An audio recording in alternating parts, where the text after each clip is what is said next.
Bonjour, bienvenue dans Lumière intérieure. Cette semaine, j'ai la joie d'accueillir un écrivain. Il est l'auteur d'une trentaine de romans, dont Le chant de personne, L'enfant léopard qui avait reçu le prix Renaudot. Il nous a fait aimer la littérature à la télévision, notamment dans son café qui porte son nom, le café Picouli. Vous l'avez reconnu, il s'agit de Daniel Picouli, notre invité. Ravi de vous recevoir. De même, de même. Daniel Picouli. On parlait du café Picouli, c'était une belle époque. Peut-être que vous allez revenir avec le bar Picouli. Oui. Vous voyez où je veux en venir? Le bar Picouli, puisqu'on va parler de votre dernier roman, Les larmes du vin, aux éditions Albin Michel. Une jolie histoire autour du vin et de vous-même aussi. C'est quand même une autobiographie autour du breuvage. Et qui commence par une intronisation comme chevalier du Taste-Vin. Alors racontez-nous tout, puisqu'on vous a demandé quand même, c'est véridique, d'écrire un discours pour cette intronisation. Et de ce discours est né cet ouvrage. Absolument, oui. Truculent, oui, goulayant. On essaie de lui donner toutes les caractéristiques du vin en question. C'est surtout une escroquerie, quoi, parce que en fait, être intronisé chevalier du Taste-Vin en Bourgogne, s'il vous plaît. Terre de votre mère. Oui, voilà. Quand on n'y connaît rien en vin, c'est un petit peu quand même singulier. Et c'est ce qui a fait que quand on m'a demandé de faire un discours, j'avais deux solutions. La pire, c'est parler du vin, parce que j'avais en face de moi 500 connaisseurs qui en savaient beaucoup plus que moi sur le vin, ou alors d'utiliser... Vous en connaissez un petit peu quand même sur le vin. Oui, mais quand on est en face de ce niveau de compétence, il faut être humble, absolument humble. Donc, et puis après, il y a la solution du conférencier, le kit du conférencier effarouché, qui se dit, mais de quoi je vais parler? Et qui se dit, mais au fond, il y a au moins un sujet que tu connais mieux que tout le monde, toi. Donc, je me suis dit, je vais parler de moi et du vin. Et comme ça, aidé par un chaperon. Oui, voilà. Il existe cet émeric dont vous parlez dans le livre? J'en ai rencontré plein. C'est-à-dire, j'ai un facilitateur. Voilà, un facilitateur, c'est-à-dire quelqu'un qui veut vous expliquer ce fonctionnement étrange d'une confrérie, tous les usages, us, vocabulaire. Voilà, c'est quelque chose qu'il faut appréhender, qu'il faut essayer de comprendre, mais il ne faut surtout pas essayer de mimer ou de singer tout ça, ou de donner le sentiment qu'on connaît bien. Non. Et revenir sur son terrain qui est soi-même, c'est en même temps la réalité de la perception que j'ai du vin. Le vin, j'ai une histoire avec lui, comme tout le monde a une histoire avec lui seul. C'est pas pour rien qu'on vous a choisi. Oui, mais non, c'est le fait qu'on m'ait choisi, vous savez, dans des confréries de ce type-là, on dira, on est entre nous. Oui, comment ça se passe? Ils prennent des gens, des people, des gens connus, et ils font des thématiques. Et moi, je les adore. Parce sans mauvais jeu de mots, c'est pas votre nom. Vous en parlez aussi en vous amusant dans le livre. Picouli, puis vous faites ce jeu de mots-là. Bon, ça vient pas de là. Oui. Non, ils ont raison en plus que j'aime. C'est-à-dire vous aimez le vin? Oui, j'aime. Et j'aime. Alors, souvent, je dis, je ne sais pas si j'aime le vin. Oui, je l'aime et j'en consomme, j'espère, avec de qualité. Mais j'aime les gens qui font du vin. J'aime les gens qui font du vin parce que moi, je dis, prenons un exemple, des gens qui... Il n'y a pas beaucoup de métiers où vous travaillez bien. Vous travaillez consciencieusement. Comme on dit, vous vous levez tôt. On dit beaucoup ça en ce moment. Et puis... en 15 minutes de grêle, vous perdez tout votre travail. Et vous n'insultez pas la nature. Comme un marin n'insulte pas la mer. Je dis, cette philosophie-là, ce qui fait des hommes et des femmes comme ça, eh bien, moi, je le respecte profondément. Et j'en ai rencontré, j'ai des amis maintenant, très, très, très proches, et ils sont vraiment de corps, d'âme, de cœur, de rêve avec la nature. Et en l'occurrence, quand c'est la vigne, ils font du vin qui leur ressemble. Parce que ce qu'on apprend le plus quand on les côtoie, c'est que au-delà, nous on voit le raisin, on voit les grappes, on voit les vignes, on voit les vendanges, et on se dit ouais, ça y est, c'est fait. Ils ont rentré. Non. Le vin commence après. C'est-à-dire que tout cet élevage du vin, c'est-à-dire tout ce qui va lui donner sa personnalité, et en général donc la personnalité du vigneron, c'est là où le vigneron devient le maître chez lui. C'est-à-dire qu'il va, grâce à des techniques qu'il maîtrise, il va donner au vin les caractères qui lui conviennent. Et ça, c'est quelque chose que je trouve extraordinaire, et ça ne m'étonne pas que des gens qui ont gagné beaucoup d'argent par ailleurs, et surtout dans des domaines complètement lointains, ont envie un jour d'avoir un carré de vigne. d'avoir une vigne, même à la limite de lui donner le nom. Moi, j'ai dans ce texte, je raconte combien en Sologne, il y avait une vigne déshéritée. Vous avez le cœur fendu quand vous voyez, vous entrez dans des vignes qui ont été abandonnées. Et je ne sais pas, il y a un sentiment d'abandon dans des vignes qu'on utilise qui moi, me serre le cœur. Alors donc, j'en avais rencontré une petite à adopter. Ça ne s'est pas fait parce que le Viron n'a pas voulu, il préférait sa vigne dans cet état-là. Et j'aurais adoré tout simplement pour lui donner le nom de mes parents. J'aurais fait un vin qui serait appelé Paulette et Roger. J'aurais adoré ça. Et cette idée-là, ce projet-là, prénom de vos parents, voilà, oui, aurait suffi à me mettre en mouvement. Et je trouve que c'est un très bel anoblissement du souvenir ou de la mémoire. Faire. Oui, ça peut toujours se faire. Dans vos projets oui, futurs. bien non. Oui, mais c'est une activité capitalistique. Il faut un peu de sous, quoi. Mais tout ça est bien évidemment possible. Mais je veux dire un appel de fonds. Oui, non, je ne ferai pas de crowdfunding Non, parce que ça doit être très très personnel. Moi, ça aurait été vraiment Mais il y a une histoire vraiment personnelle de vous et du vin. Vous avez été baptisé, on va parler de religion ici, bien sûr, puisque nous sommes sur KTO. Mais à votre naissance, comme à la naissance de tous vos frères et sœurs, on en parlera aussi, il y en a quelques-uns, il y a cette tradition familiale qui veut que vos parents, votre famille, ouvrent une valise dans laquelle on met les journaux du jour et 2 bouteilles de vin du millésime de votre année de naissance, en l'occurrence 1948. Oui. Donc votre maman a mis une bouteille qui vient du Morvan, donc à Bourgogne, et puis votre père, qui est martiniquais, mais qui est de Tarbes, met un vin de Tarbes. Oui. C'est quand même assez incroyable. Vous avez été baptisé avec du vin, pour commencer, même avant le baptême officiel. Oui, et même avec du champagne, puisque j'ai même avec du champagne. Oui, parce que j'avais un parrain qui était un peu un parrain trouble, dont je dis mi-maquis, mi-FFI, enfin bon, et en même temps mi-mafia. C'est-à-dire que c'était de ces gars après la guerre qui avaient pris les armes pour défendre et puis qui ont gardé les armes pour faire autre chose. Bon, il y en a eu quelques-uns. Et donc, c'était ces gens qui étaient les animateurs du marché noir. Et on se retrouvait en 1948 à être inondé de champagne par cet homme. Alors que non, le champagne, il n'y en avait pas. Donc, et lui, il disait, non, je vais baptiser au champagne, l'eau, c'est pour les gadouilleux. Donc, il y a eu, voilà. Et j'ai tiré de cet ouvrage un seul en scène qui s'appelle Pompette, où je raconte à la fois ma naissance, ou les 9 mois dans le ventre de ma maman, et mon baptême, parce que ça a été un baptême assez dingue, quoi. C'est-à-dire, c'était un peu déjà péponne et tout. C'est-à-dire que ce parrain a eu à l'égard du curé un affrontement homérique que je raconte dans ce livre. C'est le seul en scène, la faute d'orthographe, ma langue maternelle. Ouais. Voilà. Donc effectivement, mais le vin était chez nous, existait, et comme chez tout le monde, sauf que moi, je suis d'un milieu où je suis plus du côté des vins bouchonnés avec des bouchons en plastique, du Kiravi, le vin de table. Le vin de table. Voilà. C'est-à-dire, et j'ai collectionné les petits bouchons en plastique. Je raconte cette espèce de Picasso de la piquette que je disais, c'est-à-dire quelqu'un qui fabriquait des portières avec des bouchons. Il était capable de vous faire une Joconde avec des bouchons en plastique de couleur. Bon, eh bien, ça, quand on est enfant, ça nous impressionne. Et puis, je le dis, mon premier argent, je l'ai gagné enfant en déconsignant des bouteilles. C'était l'époque où les bouteilles avaient des étoiles au goulot et on devait les goupillonner. C'était un travail, hein. On devait les goupillonner, les faire propres, les amener chez le marchand de vin et il nous donnait des sous.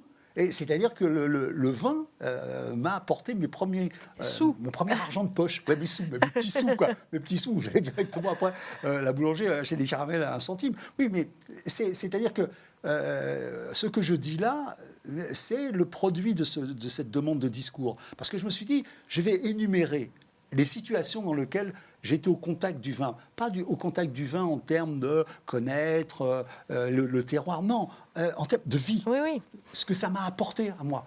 Et donc, en suivant comment il a traversé votre vie, oui. On fait. Et on remarque d'ailleurs dans cette traversée du vin, on remarque aussi du champagne surtout. On voit qu'il y a une appréciation particulière pour le champagne, notamment Moët et Chandon, après Cordon Rouge, et puis le Kir aussi, qui a sa petite histoire. Oui, parce que c'est des... Quel est votre breuvage préféré finalement? Moi, j'aime le champagne dont je parle là, parce que j'en ai parlé. Parce qu'il est complètement, pour moi, emblématique des années 60. C'est-à-dire de cette façon, dans le milieu ouvrier d'où je viens, d'élever chaque année son niveau. Et ce niveau, en fait, est matérialisé par quoi? L'arrivée du champagne. Avant, moi, gamin, j'entendais parler que de mousseux ou de astipumante. Voilà. Donc, et dans la graduation, dans ces années qui ont effectivement ces fameuses 30 glorieuses, qui sont une réalité économique tangible, eh bien, on avait les courses du samedi matin ou après-midi à Carrefour, où on remplissait le caddie parce que ça allait mieux, mais ça devait se voir. C'est-à-dire qu'on avait une espèce de façon de montrer que ça allait mieux aux autres aussi. Et le champagne était un moyen emblématique. Sur le gâteau. Voilà. Et donc, on a changé de nom de champagne parce qu'on avait du Mouette et Chandon Brut Impérial. Ça ne se voit pas sur un caddie, alors que du Cordon Rouge, ça se voit. Ça se voit, c'est rouge. Voilà. Comme vos chaussures. Absolument. Vous m'avez dit, juste avant de venir sur le plateau, que vous portez toujours des chaussures rouges. Oui, ma fille. Toujours ce rouge, oui, comme le vin. Mais ça fait déjà des années, parce que je m'habille toujours en noir. Je me suis toujours habillé en noir, toujours, c'est le plus simple, pour se vêtir. Et ma fille a dit qu'elle en avait assez, et donc elle m'a offert des chaussures rouges. Et depuis, je ne porte que des chaussures rouges. Alors j'en ai de différentes tenues, mais votre fille Marie. Oui, Marie. Oui, Marie, c'est ma fille. C'est une sorte de merveille absolue, bien évidemment, et qui fait que il ne faut pas me faire parler de ma fille parce que je dis n'importe quoi, des bêtises. Je deviens, comment dirais-je, déjà que je suis assez proliférant en matière de parole, mais en ce qui la concerne, ce qu'il y a de bien, c'est qu'elle me conduit au silence, parce que je sais que j'arriverai pas à la dire. Voilà, c'est ma fille, quoi. Tout simplement, beau. Je pense que pour tout un chacun. C'est très, très joliment dit. On en parlera peut-être un petit peu plus tard. Donc, on parlait de breuvage préféré, le champagne, pourquoi pas, enfin, le Cordon Rouge. Il y a aussi l'Amarone qui apparaît. Oui, alors l'Amarone, c'est toute une histoire. C'est-à-dire que c'est le produit d'un salon en Italie. J'ai eu le bonheur d'être traduit en Italie, donc j'ai fait toute une tournée, et il y avait un festival, et dans les festivals, on donne aux auteurs des tickets pour qu'ils mangent le midi, tout ça. Bon, moi, je voulais surtout voir la ville, et donc j'ai très peu mangé le midi. Je me retrouvais avec un espèce de stock de tickets, et le festival se ferme, et je donne tout au dernier restaurateur. Et il me dit, attendez, moi aussi, j'ai offert un cadeau. Et il m'amène cette Amarone que je ne connais pas le nom, je ne sais pas de quoi il s'agit, je ne sais pas quel goût ça a. Mais il me dit, ce que vous allez faire, vous allez aller le boire à Rome. La fameuse fontaine, vous la connaissez? Oui, on la connaît tous, Marcello. Justement. La fontaine de Trévi. Voilà, la fontaine de Trévi. Et il me dit, écoutez, si vous y allez avec la personne de votre choix et de votre cœur, et que vous buvez un verre, que vous mettez d'eau à la fontaine, que vous jetez une pièce par-dessus votre épaule gauche, et que vous entendez Marcello, c'est qu'on vous appelle, c'est qu'elle vous aime. C'est simple, hein, quand même. Voilà. Et donc, cet homme, j'ai trouvé que l'important, en beaucoup de situations, c'est si ça raconte une histoire. Et quand un vin raconte une belle histoire, pour moi, c'est un bon vin. Et j'ai, en fait, avec le vin, j'ai une collection d'histoires, plus qu'une collection de vins. Je n'ai pas de cave. Et je ne souhaite pas avoir de cave. J'ai des vins qu'on m'offre, j'ai des vins qui sont là, qui sont apportés, et que je laisse même dans la cuisine visible. Bon. Mais je n'ai pas de cave parce que j'attends plus des vins qui provoquent des histoires. Et le vin est fait pour être bu et partagé. Oui, bien Vite. sûr. Bien sûr, parce que c'est bien sûr le partage, bien sûr les moments. Ça crée des moments. C'est-à-dire que ce dont ce livre parle, absolument. Oui, et cet homme, en fait, je revois tout. Je revois la place, je revois cet endroit-là, je revois ce moment-là. Et il y a tout ça dans cette bouteille. Et après, il y a la façon dont il racontait, avec l'accent, tout ça. C'est des choses qui sont absolument irrestituables. Je ne peux pas vous le dire combien c'était goulayant de l'entendre simplement dire Amarone. Je ne sais pas le dire comme ça, moi. Et donc, ce n'est pas la même chose, comme il le disait, et comme moi je pourrais le dire. Donc il faut saluer ça, il faut l'apprécier, et il faut surtout considérer, en tout cas en ce qui concerne le vin, qu'on a tous à maîtriser le rapport qu'on a avec le vin. Le vin, c'est une des plus belles tentations, une des plus puissantes et une de celles auxquelles on peut céder au sens de passer de l'autre côté. Et moi, ce que j'aime dans mon rapport au vin, c'est que parce qu'on rencontre aussi, moi j'ai une famille très nombreuse, donc j'ai vécu un vin très populaire, un vin de fin de banquet, d'anniversaire et tout ça, où on se bagarre presque à tous les coups sur le parking, parce qu'ils ont trop bu, les garçons, parce qu'ils ont trop regardé la mariée de l'autre mariage, et ainsi de suite. Bon, donc on apprend plein de choses sur la nature humaine, c'est-à-dire que moi, quand j'ai un enfant de 8 ans qui va manger chez sa sœur, mon beau-frère que j'adore, qui est une crème absolue, une merveille, un homme travailleur, le mot que ma mère utilisait, ça c'est un gars qui travaille. Et qui tout à coup, à cause d'un verre de vin qu'il a bu de trop, devient un autre homme, c'est-à-dire que vous découvrez derrière quelqu'un qui était une sorte de modèle, et vous découvrez qu'en un verre, il peut devenir... bascule. Oh, oui. Et ça, quand vous l'apprenez à 8 ans, vous savez que vous allez vous promener toute votre vie sur un chemin de crête. Il y a le vin mauvais et il y a le vin bon, puisque vin et religion font bon ménage également. Absolument. Votre facilitateur vous proposait d'ailleurs un catéchisme du vin. Oui, et il y a beaucoup de... Oui, et puis en plus de mots qui se rapprochent de la religion. Oui. La religion a apporté le vin dans le monde, c'est-à-dire ce sont les missionnaires qui, justement pour produire du vin de Metz, ont planté de la vigne partout. On trouve des endroits éloignés en Chine aujourd'hui où on a, entre des murs, on a un clos de vignes qui provient, et je trouve ça assez extraordinaire. Et même le vin de Metz et tout le fait que, oui, alors on est peut-être pas, est-ce qu'on prend du vin blanc, du vin rouge, parce que ça tâche les nappes. Je trouve ça formidable que le vin est conformé à un rituel. Ça, moi, je trouve ça absolument extraordinaire, ce qui fait que qu'on y projette des valeurs religieuses ou pas, on doit constater que le rituel que le vin a conformé, il a été exporté dans la vie. C'est-à-dire qu'on ne boit pas du vin n'importe comment. Enfin, on se doit de ne pas le boire n'importe comment. Il y a toujours un cérémonial, oui, où qu'il soit, dans une église ou ailleurs. Voilà. Comme chez les chevaliers, pas de la table ronde, mais du taste-vin. Oui, absolument. Je vous propose de passer à la deuxième partie de notre émission. Je vais m'éclipser et je vais vous proposer 4 mots. À vous de nous les éclairer, de les goûter, de les déguster. À tout de suite.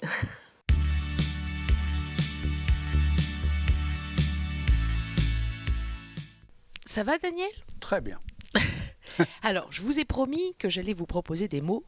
Je vais quand même commencer par un nombre, plutôt. C'est vrai que vous autres écrivains êtes plutôt forts en lettres, mais vous étiez aussi forts en chiffres. On en reparlera, en tant qu'ancien prof d'économie.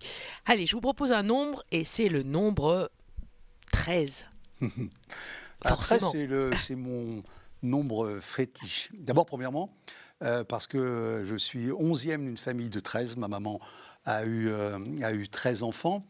Et je trouve qu'il est une espèce d'incarnation du bonheur multiple. À une époque, quand j'étais gamin, les familles nombreuses n'avaient pas forcément une bonne presse. On allait jusqu'à presque considérer que des gens aussi amoureux que mes parents faisaient des enfants pour les allocations familiales. C'était des bruits qui pouvaient circuler comme ça. Et 13 est devenu pour moi... Alors, votre maman a eu 2 maris. Oui, elle a eu 13 enfants de 2 maris différents qui s'appelaient tous les 2 Roger. Qui forment déjà un espèce de miracle. Ma maman a été veuve à l'âge de 27 ans avec déjà 9 enfants. D'accord. Et vous avez un jeune homme de 21 ans qui s'appelle Roger, qui est mon père, qui soit est fou, soit est amoureux, épouse cette veuve avec ses 9 enfants à l'âge de 21 ans, le jour de ses 21 ans, parce que personne ne voulait, et tout le monde trouvait fou ce type de mariage-là. Et j'ai eu et j'ai toujours leur photo de mariage sous les yeux, parce qu'il était pour moi l'incarnation d'un amour fou, celui de mon père pour ma mère, pour qu'il ait pensé, osé tenter ça. Et d'ailleurs, je me souviens que le jour de mes 21 ans, je me suis dit, en me levant, Daniel, ce matin, tu te lèves et tu vas épouser une dame de 27 ans qui a déjà 9 enfants. Et là, vous avez le poids de ce qui vous a été transmis, c'est-à-dire quelque chose d'impossible à reproduire. Et c'est ce qui fait que aujourd'hui, j'ai une fille, elle s'appelle Marie et elle vaut pour 13. Oui, on l'avait compris. Vos parents, Paulette et Roger, titre de l'un de vos livres d'ailleurs, Paulette qui elle-même était née le 13 mars. C'est bien ça. Oui, alors elle est 13 mars. Mais comme elle était superstitieuse, il n'est même pas certain. Il trafiquait un petit peu la date de naissance parce que c'est ce 13. Et d'ailleurs, je signale que tous mes romans ont 13 chapitres. C'est le cas de celui-ci aussi, je confirme. Les larmes du vin, 13 chapitres. Vous en parlez à la fin. On en voulait un 14e, mais non, ça sera 13. Non. Donc j'aime et je trouve et d'ailleurs je trouve bien qu'il soit écrit de cette manière-là parce qu'il contient aussi des lettres que j'aime le Z, j'aime l'Y et j'aime là cette façon que ça a d'équilibrer et ces deux E comme ça qui se prennent. J'aime bien en majuscule comme ça, c'est bien. Il me plaît, il a des épaules, c'est un chiffre qui a des épaules parce qu'il faut être solide pour assumer tout ce que le 13 demande d'assumer. Ouais. C'est-à-dire, c'est vrai que le 13 apparaît dans certains de vos romans, aussi le 13e mort du chevalier, le 13e but. Oui, absolument. Le 13 qui revient aussi, le 13 février 1960, c'est une date importante de déménagement de Villemomble à Orly. Oui. Votre mère a attendu que ce soit le 13 pour déménager. Oui. Vous êtes tous superstitieux dans la famille ? Comme on dit, on n'est pas superstitieux parce que ça porte malheur, mais le fait est que oui, bien sûr que moi je ne suis pas parti à l'école petit pour une interrogation, un devoir, sans, et je les découvrais qu'après, une médaille quelconque glissée par ma mère. Bien sûr, les jours où on avait un examen, les jours où on allait à un entretien d'embauche, les jours où tout ça avait énormément d'importance. Et moi, j'en ai jamais fait une superstition. Je pense que mes parents, que ce soit ma mère et mon père, ont fait de moi un animiste, c'est-à-dire quelqu'un qui injecte de la vie en tout.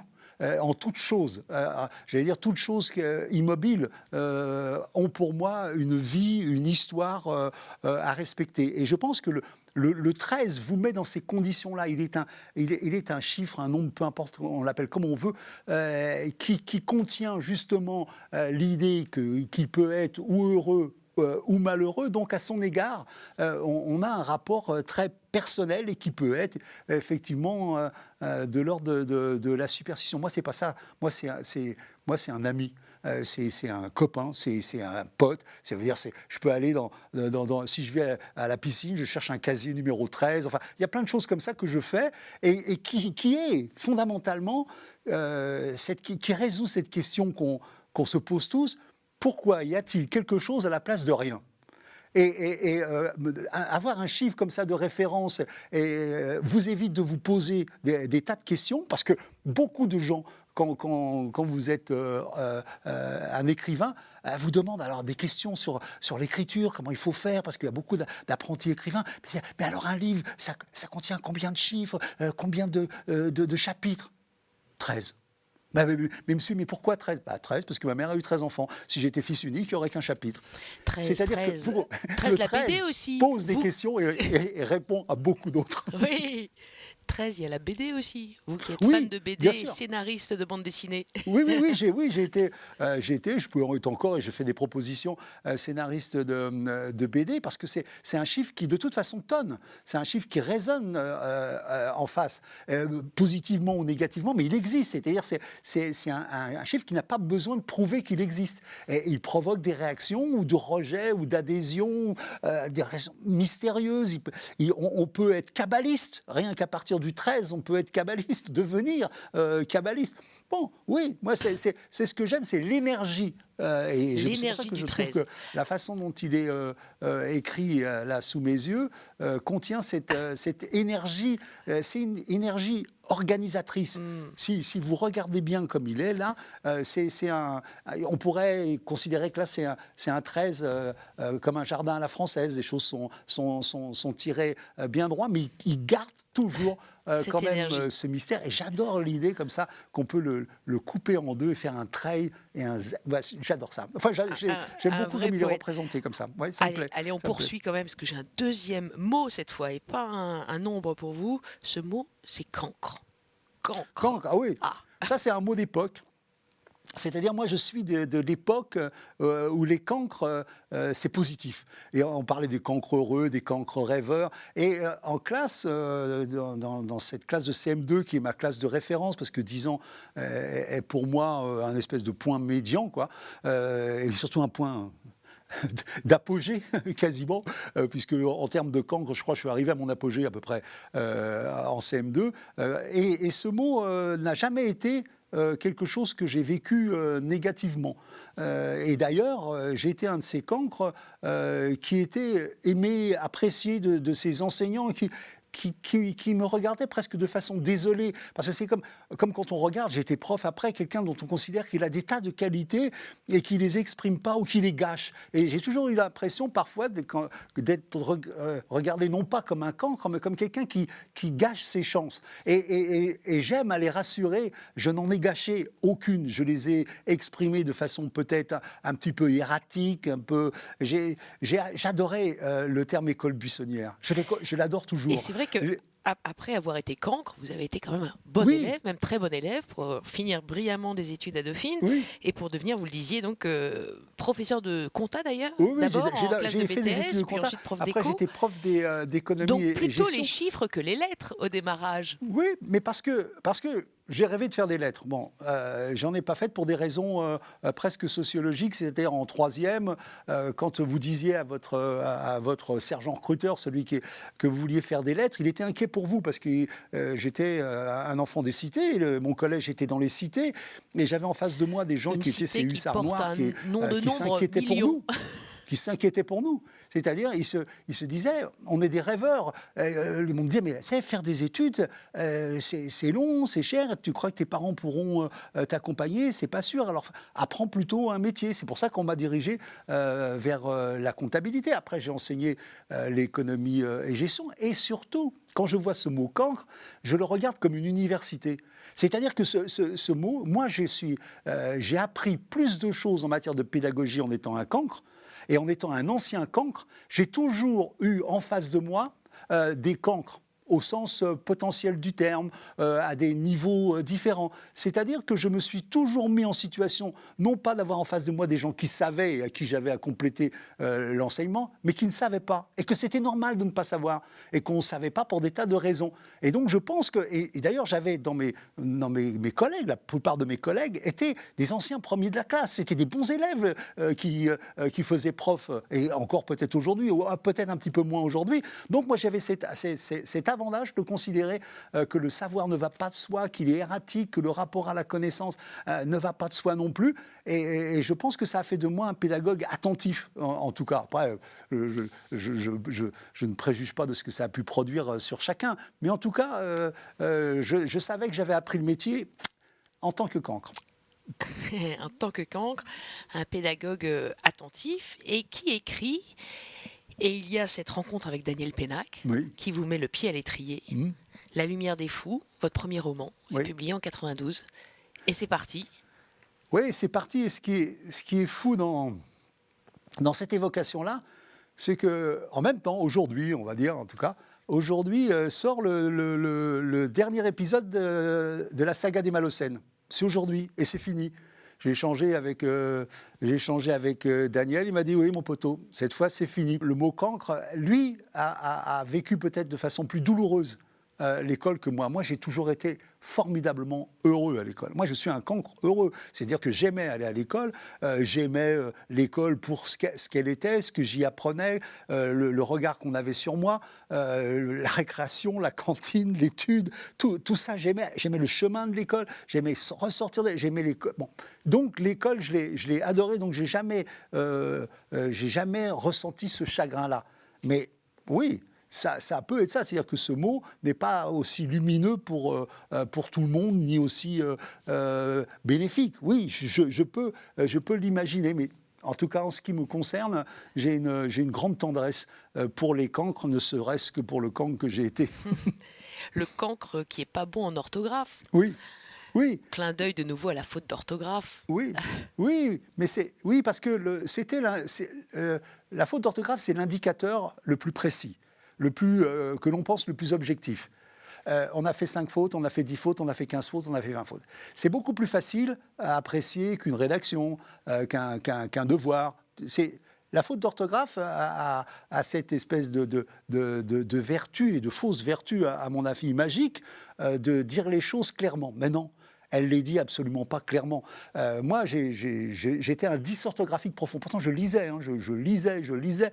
Mais j'arrivais à expliquer, j'ai réussi à expliquer après, par la suite, pourquoi j'ai écrit un ouvrage qui s'appelle « La faute d'orthographe et ma langue maternelle », parce que tout simplement, la faute d'orthographe était fustigée et il y avait quelqu'un, pour moi, indépassable qui faisait des fautes d'orthographe, quelqu'un que j'aime profondément, qui est ma mère. C'est-à-dire que quand un enseignant, et c'est toute l'histoire de la faute d'orthographe, un remplaçant, et de dire surtout, pour faire autant de fautes d'orthographe, il faut être bête à manger du foin. Et dans ce texte, la faute d'orthographe, je dis j'ai 2 solutions par rapport à ça.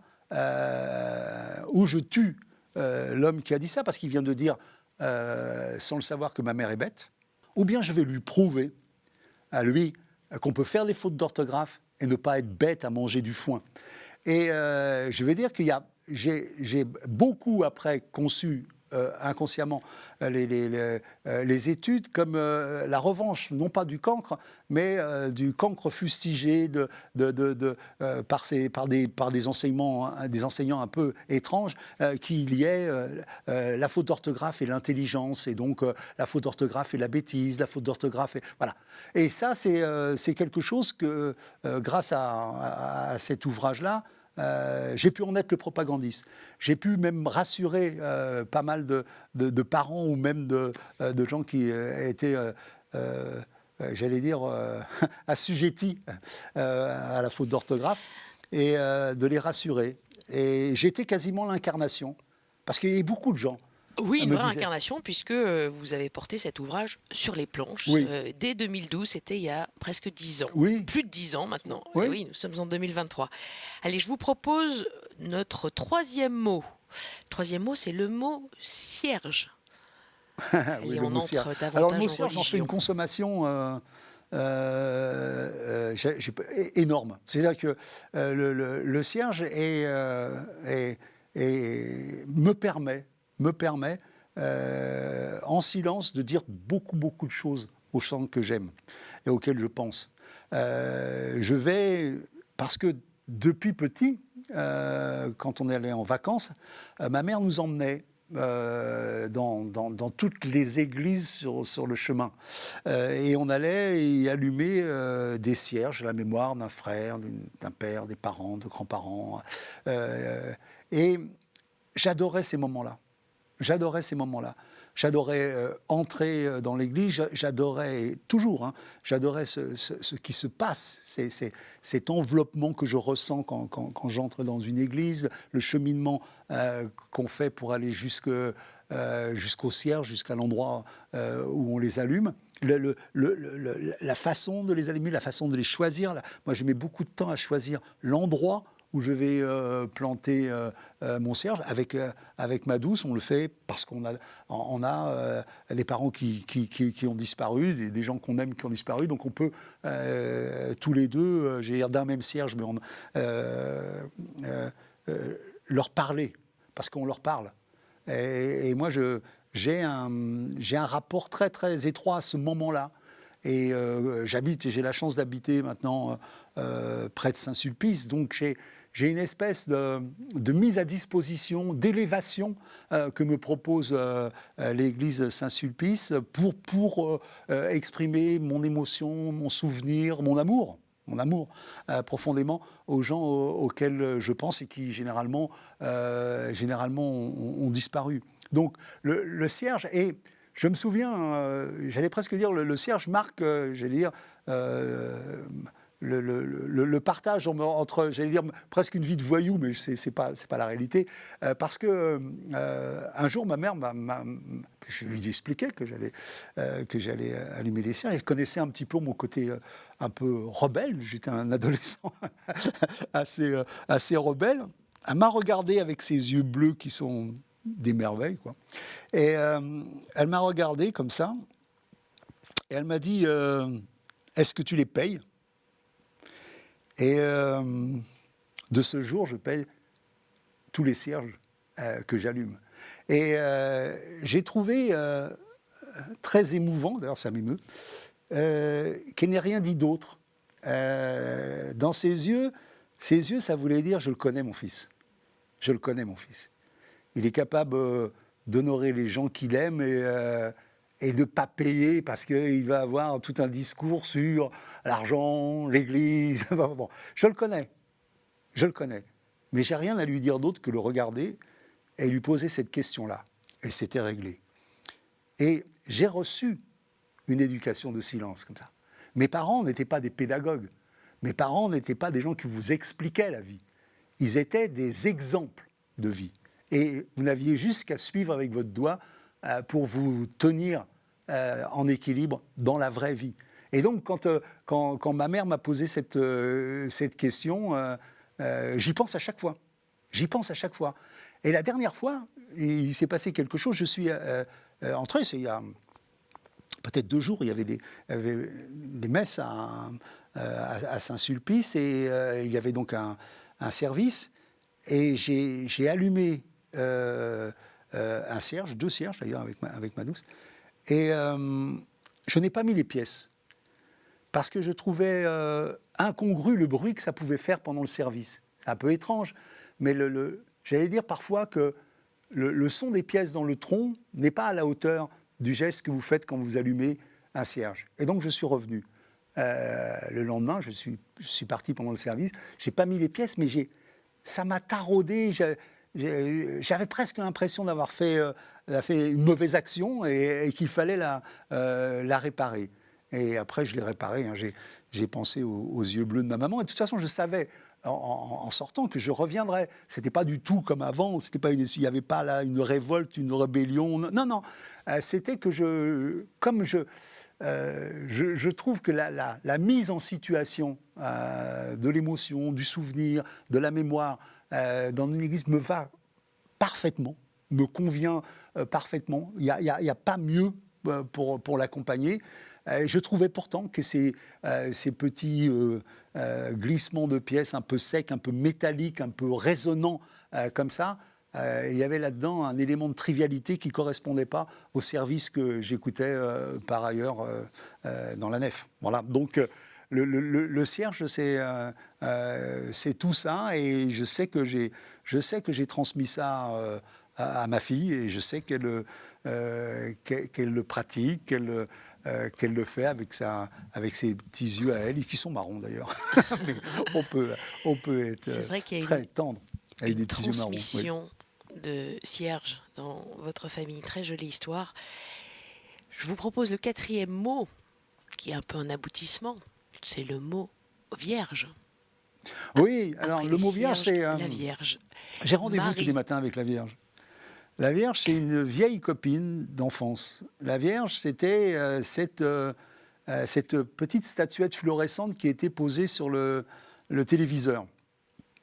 Et j'ai même écrit le début d'une pièce comme ça, qui rend compte de l'interrogation quasi métaphysique que provoquait chez moi cette Vierge fluorescente. Mon père est, comme vous l'avez dit, des Pyrénées, on est de Lourdes, on avait toujours de l'eau bénite dans le placard, tout. Et cette Vierge, qui avait été rapportée de Lourdes, était là, et elle était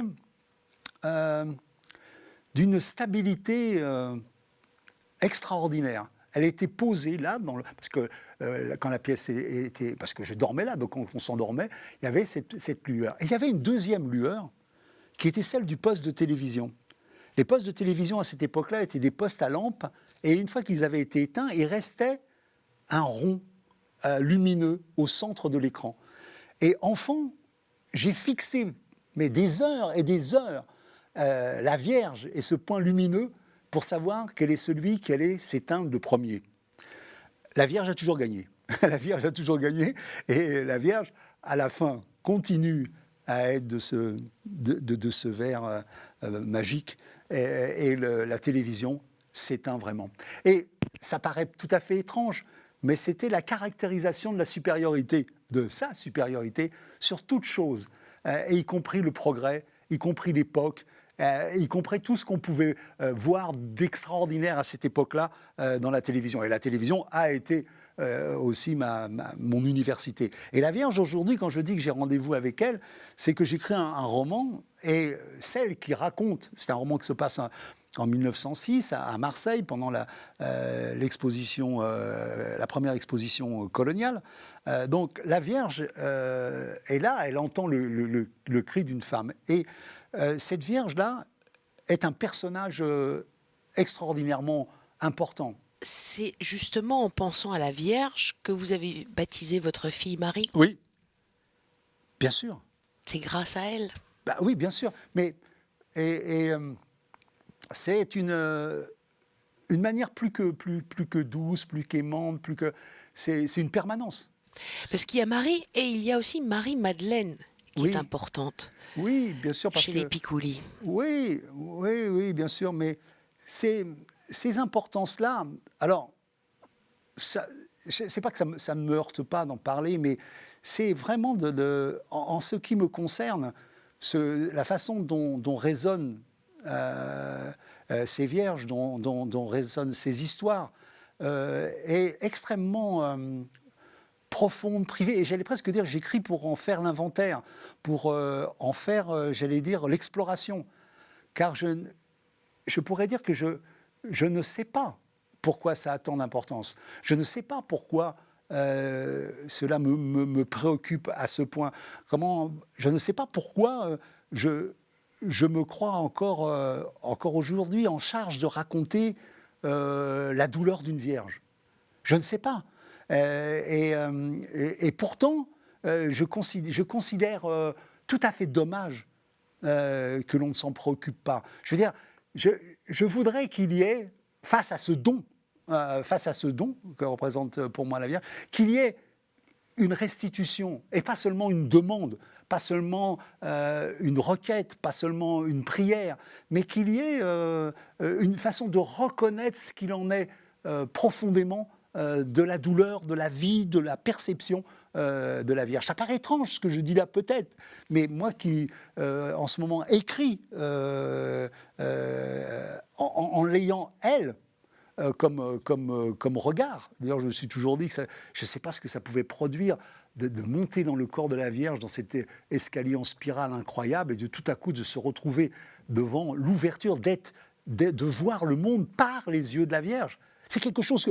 Il n'y a pas besoin d'être très imaginatif pour considérer et imaginer combien ça peut troubler. Et moi, j'aime ce trouble. Moi, je ne suis pas preneur de l'explication de mes troubles. Je les exprime. C'est ce qui fait que je peux parler très longtemps de la Vierge, mais sûrement que je ne vous dirai rien. Nous voulons que vous nous disiez des choses, vous en dites beaucoup. On sent qu'il y a quand même une énorme proximité donc avec la Vierge, avec l'Église. Vous recueillez très souvent dans l'Église, à l'église Saint-Sulpice en l'occurrence. Oui.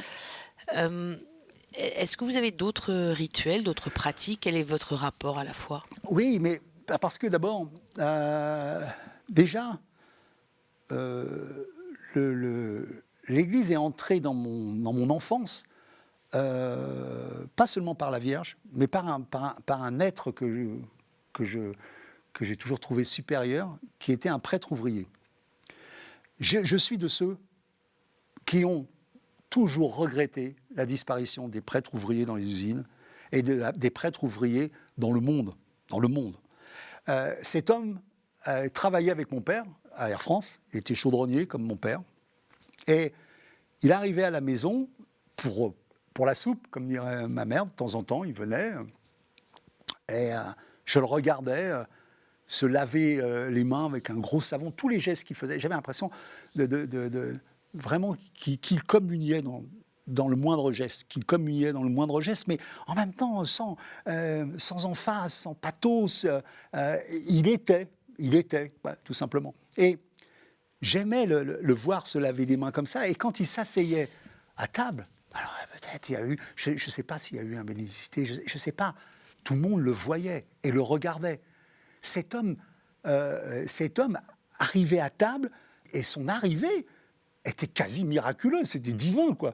Mais chez tout le monde, et attends, chez moi, on était plutôt, et mon père, j'aime bien l'appeler un cégétiste, quoi. C'était des ouvriers, des travailleurs, des gars syndiqués, des gars qui avaient des choses à dire, qui étaient contents ou pas contents.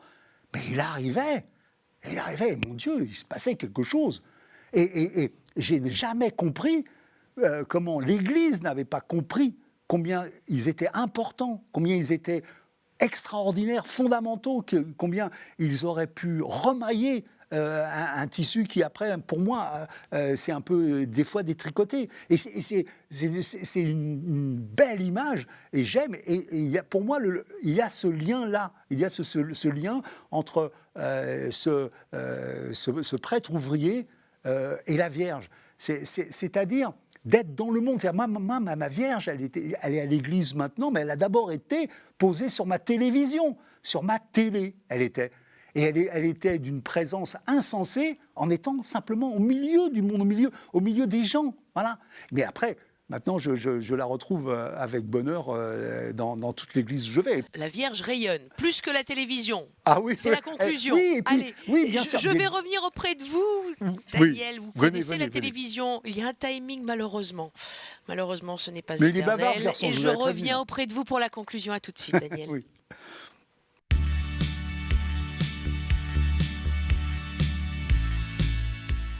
Daniel, je suis de retour auprès de vous. On entend que la Vierge vous accompagne beaucoup en ce moment, et toujours. Oui. D'ailleurs, je pense qu'en sortant de l'émission, je vais y aller. Je vais aller... À Saint-Sulpice ? Oui, ça c'est certain. Tous les jours, vous y allez ? Non, pas tous les jours. Je ne veux pas que ce soit comme ça. Il y a des moments, il y a des occasions, il peut y avoir même des humeurs. Mais là, je vais aller quand même lui demander... si j'ai pas trop dit de bêtises, quoi. Je vais lui mettre une bougie en espérant qu'elle considère que j'ai bien parlé d'elle, ou correctement parlé d'elle. Elle vous répond ? Ah, moi j'ai le bonheur d'avoir mes réponses, mais mes réponses, elles sont contenues dans les questions que je me pose après. C'est-à-dire que les réponses, c'est simplement une espèce de résidu. Et moi, je n'y attache pas une grande importance. Ce qui m'intéresse dans ces résidus, c'est comment ça se concrétise en questions à venir. C'est ça qui m'intéresse. C'est-à-dire que moi, les questions, une fois qu'elles ont obtenu des réponses, on les repose. On les repose. Parce que c'est quelque chose. En plus, ce qui est difficile, c'est pas d'en parler, oui. Si, c'est difficile d'en parler parce que ça contient. Et il faut comprendre que ça contient presque. J'allais dire le mot que j'allais dire, ça contient une part d'imbécilité. Ça paraît bizarre ce mot. C'est-à-dire, des fois, je me regarde faire. Si je me regarde faire. Quand j'étais gosse, il y avait un comble que j'adorais, c'était celui du cycliste qui descend de vélo pour se regarder pédaler. Et des fois, j'ai ce sentiment-là. Je me dis, qu'est-ce que tu fais ? Qu'est-ce que tu fais ? C'est-à-dire, c'est des moments un peu bêtes, imbéciles, d'objectivation de ce qu'on est en train de faire. Mais non, mon pote, ça n'a rien à voir. Tu ne peux pas descendre de ce vélo pour te... Non, tu ne peux pas. Mais il n'empêche que je peux avoir ça. Je ne sais pas si c'est un reliquat de doute, ou si c'est vraiment ma façon d'appliquer ce doute à quoi que ce soit de ce que je fais, en règle générale. Bon. Mais là, j'aime bien ça. Des fois je me dis, mais est-ce que tu te regardes un peu ? Est-ce que tu te regardes faire ? Et quand tout à l'heure, on a parlé, oui, que je ressens une émotion, une vraie émotion, un truc où il faut même contrôler, ça faut être un peu... C'était sur le mot cierge, en évoquant votre mère. Oui, parce que je pensais à ma fille Marie, quand on allait au cinéma, elle arrêtait de regarder l'écran un moment, elle me regardait pour savoir quand j'allais pleurer. Parce qu'elle me dit, papa, tu pleures, et au début, je pense que les larmes d'un père, ça peut inquiéter les enfants. Et avec le temps, elle a anticipé ça parce qu'elle sait, il est comme ça, son père. Il est comme ça. Il va pleurer, il n'y a pas de problème. Et j'aime ça. Les larmes d'un père. Oui. Mais il y a des larmes qui ne font pas pleurer. Ce sont les larmes du vin. Oui. Les larmes du vin, ce sont d'ailleurs ces fameuses gouttes qu'on voit sur le bord des verres. Évidemment, il y a un jeu de mots. Oui. Et ces larmes du vin n'ont pas de chagrin. Oui, c'est ça. Ce sont ce sont des larmes sans chagrin. Les larmes sans chagrin, exactement. Oui. Et je vous conseille de les lire, de les goûter, ces larmes du vin, chez Albin Michel, signé Daniel Picouli. Un très beau roman de 13 chapitres qui nous fait goûter le vin et puis votre vie à nouveau. Merci beaucoup, Daniel Picouli. Vous pouvez revoir cette émission, vous connaissez l'adresse sur kto-tv.com. À la semaine prochaine. Merci, Daniel.